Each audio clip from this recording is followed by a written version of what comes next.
Hi, this is Jay with Family Handyman. I'm standing by our early 70s Avion Voyager trailer rehab project.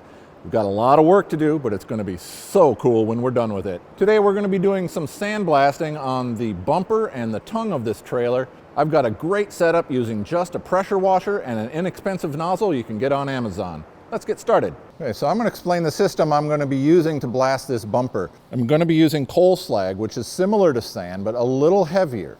What I found is the lighter grits, the lighter material doesn't want to siphon up. So we've got a siphon tube that we stick down into our blast media. That connects directly to the nozzle.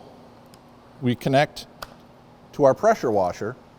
And as the water blasts by, we create a Venturi effect, sucking the sand out of the bucket, and that gives us a wet sandblasting system. It's pretty cool. All right, so what I did here was I just used a little bit of duct tape, although you could use Velcro or a zip tie. The point is, we want the hose feeding the nozzle to be on top.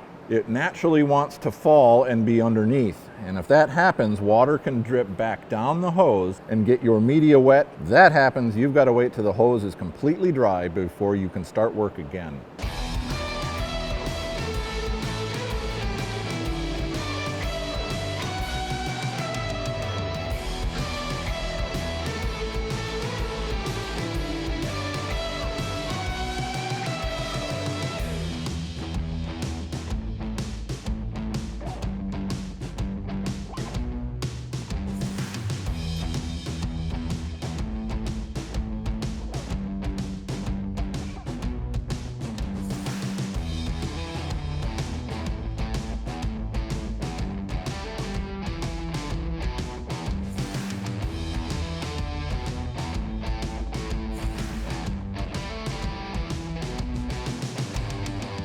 Okay, so we finished blasting the tongue and the bumper. We're almost ready for primer, but before we do so, we're just going to come back and touch up a little bit with hand sanding just to get all those little places we missed.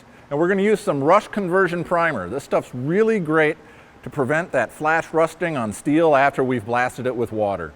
After that, we're going to be ready to paint, and this thing is going to look beautiful. For more DIY tips and tricks, visit familyhandyman.com.